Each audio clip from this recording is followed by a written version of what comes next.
AB સમાંતર DE સાથે આપણને લખવામાં આવે છે ખૂણો BAE 35 અને CDE 53 આપેલો છે. શોધવાનો છે DCE એટલે આપણે આ શોધવાનું છે. મિત્રો ફરી એકવાર યાદ કરાવી દઉં કે લોજિકલ દાખલા છે, તર્કશાસ્ત્ર પર ભાર મૂકાવે છે. અમે આપણું ભૂમિતિ ટોટલી તર્કસંગત છે. તો સૌથી પહેલા રસ્તો વિચારી લેવાનો કે પહેલા શું શોધીશું અને પછી કઈ રીતે આપણને જે જોઈએ છે એનો જવાબ મેળવીશું. તો સૌથી પહેલા વિચારો તો તમને આમ એક ઝેડ આકાર દેખાય જે તમારો યુગ્મકોણ બનાવે આ રીતે. તો અહીંયા તમને આ મળી જાય 35. હું લખતો જાઉં છું રફ કામ તરીકે. આઈડિયલ આપણે આઈડિયા મેળવીએ છીએ કે આ 35 થશે. હવે પણ મારે તો આ શોધવું છે. તો તરત તમને આઈડિયા આવી જાય કે આ બધું ભૂલી જાઓ, ખાલી આટલા ત્રિકોણને જોઈએ તો ત્રિકોણના 3 ખૂણાનો સરવાળો 180 થાય. બસ એ હિસાબ વિચારો તો તમને આ C મળી જશે.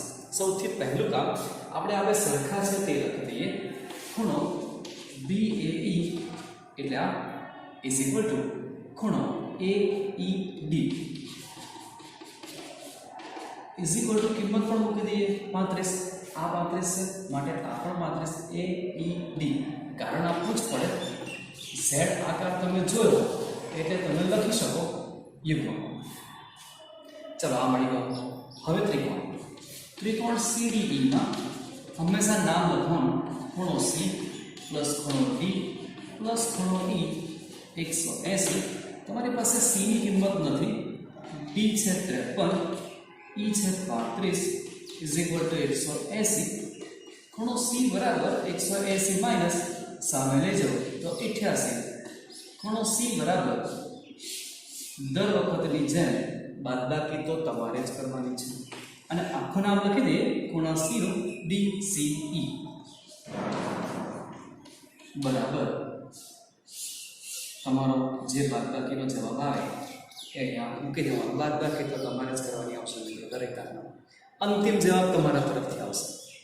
આગળ વધીએ તો આપણો દાખલો પૂરો થઈ ગયો. કેટલો સહેલો છે. ખાલી તમારી નજર યુગ્મકોણ પર પહોંચવી જોઈએ અને યુગ્મકોણ પર પહોંચે પછી પ્રમેય યાદ આવશે કે ભાઈ ત્રિકોણના 3 ખૂણાનો સરવાળો 180. 2 મારી પાસે છે તો ત્રીજો મને મળી જશે. આટલું જ વિચારવાનું છે. બહુ જ સરળ દાખલો છે.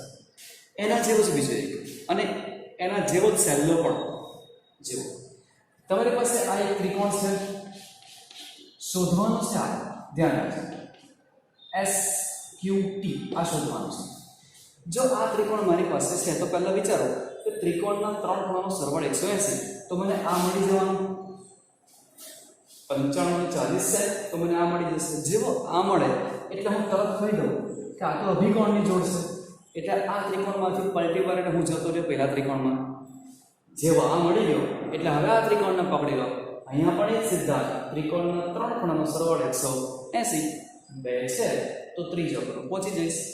ચાલો ગણીએ સ્ટેપ બાય સ્ટેપ. સૌથી પહેલા ત્રિકોણ PRT માં ખૂણો P plus R plus T 180. P ની કિંમત તમારી પાસે 95, R ની કિંમત 40, T આપણી પાસે નથી. આ બે ભેગા કરીએ તો 135 અને 135 ને સામે લઈ જાઓ તો 180 ઓછા 135. ખૂણો T આપણને મળશે બાદબાકી 7 માંથી 4 જાય તો 3. આનું આખું નામ લખવું પડે કારણ કે આ જે T છે એ આ ત્રિકોણનો છે. એનું નામ છે PTR 45. આના પરથી આપણે આ બાજુવાળો T ઓળખીએ. આનું પણ T જ નામ છે પણ ફૂલ ફોર્મ લખવું પડે. STQ માટે ખૂણો STQ 45. પણ સીધા તમે અહીંથી બધું જમ્પ મારી દો એટલે કારણ આપવું પડે અભિકોણ. અહીં તમારી જોડ તમને કામ લાગે એ જોડ પ્રમાણે ચાલતા રહેવું પડે. જેવો આપણને અભિકોણ મળ્યો એટલે આપણે ફરી પાછા હવે ત્રિકોણની વાત કરીશું.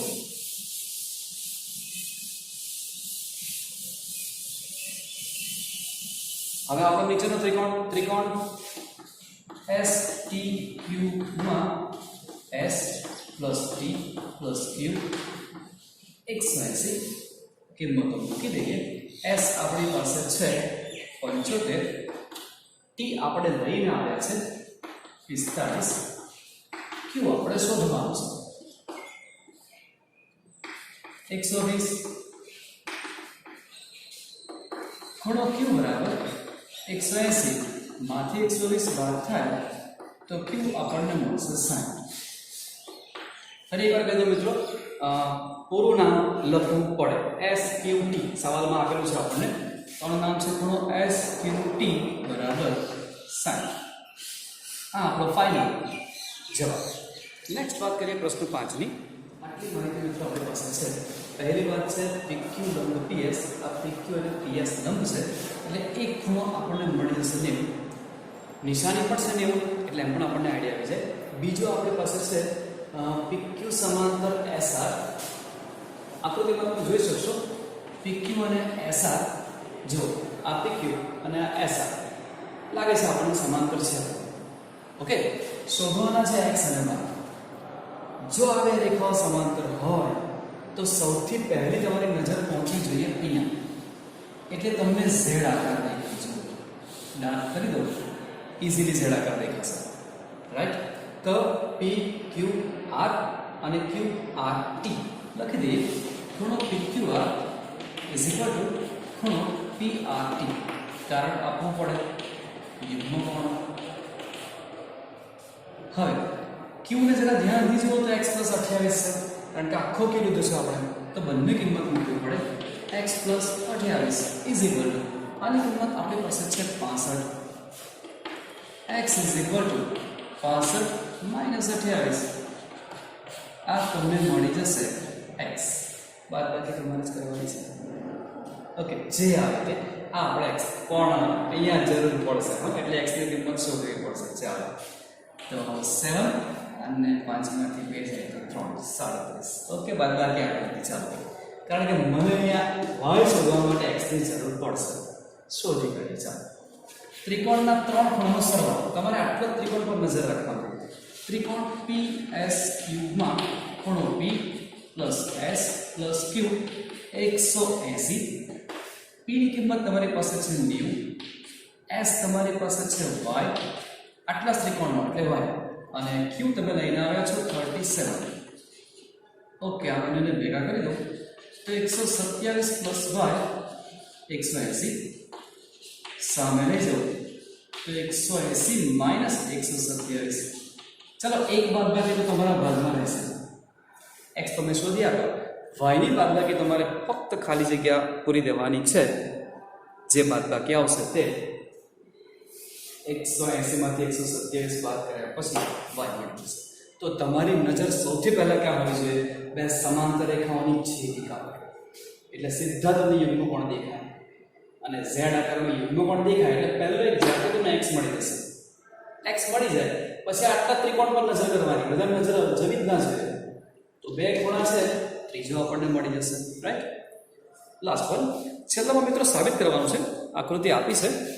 ત્રિકોણ PQ ની બાજુ QR ને લંબાવીને S સુધી ખેંચી ગયા છે આપણે.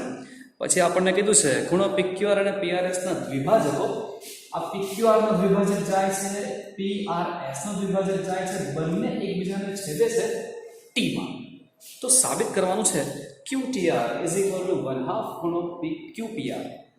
તો પક્ષ અને સાધ્ય સમજી ગયા. સાબિત કરવાની આગળનું બધું ત્રિકોણ PQR ની બાજુ QR ને S સુધી લંબાવેલ છે, તથા ખૂણો PQR આ ખૂણો અને ખૂણો PRS આ PQR નો દ્વિભાજક અને PRS નો દ્વિભાજક T બિંદુમાં છેદે છે. ત્યાં સુધી આપણો પક્ષ. સાબિત કરવાનું છે QTR = હવે શોધવો પડે QTR એટલે આ ખૂણો = 1/2 ખૂણો QPR.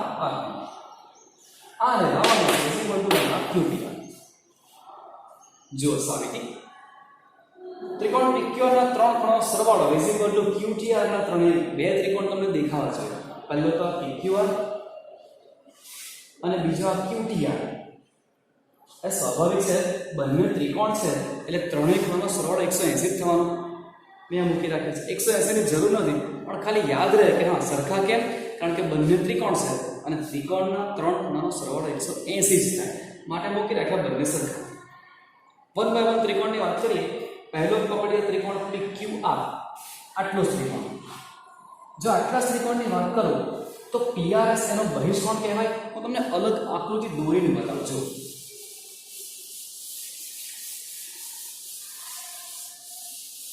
જો વાત ચાલે છે ત્રિકોણ PQR ની. ત્રિકોણ PQR આપણો આમ છે, PQR અને અહીંયા S છે, રાઈટ? તો આ બની ગયો બહિષ્કોણ. સમજી લેજો, PRS એ આપણા ત્રિકોણ PQR નો બહિષ્કોણ. આપણે ભણી ગયા છે કે બહિષ્કોણનું માપ અંતઃસમૂહ કોણના સરવાળા જેટલું થાય. આ બંનેના અંતઃસમૂહ કોણ કહેવાય. આપણે લખી શકીએ PRS = 1/2 ખૂણો P + Q. QT એ Q નો અને RT R નો દ્વિભાજક છે. આ QT કિરણ Q નો દ્વિભાજક, RT કિરણ R નો દ્વિભાજક. એ આપણને પક્ષમાં આપેલું છે. અહીંયા તમે લખી રાખો તો સારું કે આ ભાઈ પક્ષમાં આપેલું છે. તો બધાને 1/2 કરી દઈએ. 1/2 PRQ = 1/2 P + 1/2 Q દ્વિભાજક એટલે બે ભાગ. તો બધાના બે ભાગ કરી દીધા, 1/2 1/2 અને 1/2. આમાંથી અડધા અડધા અડધા. હવે થોડું ચેન્જ આકૃતિમાં જોવું પડશે. PRS ના અડધા, PRS એના અડધા. આ પણ અડધા છે ને આ પણ અડધા છે. તમે બેમાંથી કોઈ પણનો ઉપયોગ કરી શકો. મેં અહીંયા ઉપયોગ કર્યો છે ખૂણો TRS, આ બાજુ વાળો. એટલે મેં અહીંયા મૂકી દીધું આના અડધા ખૂણો TRS = 1/2 P આવું છે. અને અહીંયા પણ અડધા કર્યા ખૂણા Q ના અડધા TQR. બે અડધા છે તમારી પાસે, એમાંથી મેં આનો ઉપયોગ કર્યો ખૂણો TQR. યાદ રાખવામાં ઈઝી છે. આ દ્વિભાજકમાં જમણી બાજુનો, આ દ્વિભાજકમાં પણ જમણી બાજુ. પરિણામ નંબર 1 અને છોડી દીધું ત્યાં. હવે ત્રિકોણ QRT ની વાત કરીએ. આપણો QRT આમ છે, આકૃતિમાં QRT અને S. તો તમે જોઈ શકશો QTS બહિષ્કોણ છે. એક મિનિટ, અચ્છા T ઉપર છે. ઓકે, આકૃતિમાં T અહીંયા છે, QR અને S છે. બહિષ્કોણ છે TRS. આવ્યો બહિષ્કોણનું માપ ફરીથી અંતઃસમૂહ કોણના સરવાળા જેટલું. તો T + Q છે. T અને Q નું મેં આખું નામ લખ્યું છે TQR. આને આપી દીધું પરિણામ નંબર 2. હવે એક અને બેને સરખાવીએ. જો ડાબી બાજુ અને ડાબી બાજુ સરખી. આપણે ગણિતની પરંપરા છે, જો ડાબી અને ડાબી બાજુ સરખી તો જમણી બાજુ = જમણી બાજુ. ગોઠવી દઈએ. 1/2 ખૂણો P + ખૂણો TQR = ખૂણો TQR + ખૂણો T. બંને બાજુથી ખૂણો TQR ઉડી જશે તો વધશે 1/2 ખૂણો P = ખૂણો T. આખું નામ મેં ચેન્જ કરીને મૂકી દીધું છે 1/2 ખૂણો P. P એટલે આપણો QPR. આ QPR આ P નું આખું નામ અને સામે T. તો T નું આખું નામ તમારી પાસે છે QTR. બસ આજ આપણું સાથે છે. જો QTR = 1/2 QPR, QTR = 1/2 QPR. તો આ બે આકૃતિઓને ધ્યાનમાં રાખવી પડે. પહેલી વખતે આ બહિષ્કોણ બનાવો ત્રિકોણ PQR માં = અંતઃસમૂહ કોણનો સરવાળો. બીજી વખતે ત્રિકોણ PQR લો, એનો બહિષ્કોણ અંતઃસમૂહ કોણનો સરવાળો. આને અડધા કરી દેવાના, એની કિંમતો મૂકી દેવાની. 1 અને 2 કમ્પેર કરો એટલે તમારી સાબિતી ત્યાં પૂરી થઈ જાય. અને પ્રેક્ટિસ કરવી પડે મિત્રો બરાબર. અહીંયા આપણું 6થું ચેપ્ટર પૂરું થાય છે. નેક્સ્ટ વિડીયોમાં આપણે મળીશું પ્રકરણ 7. Okay, by.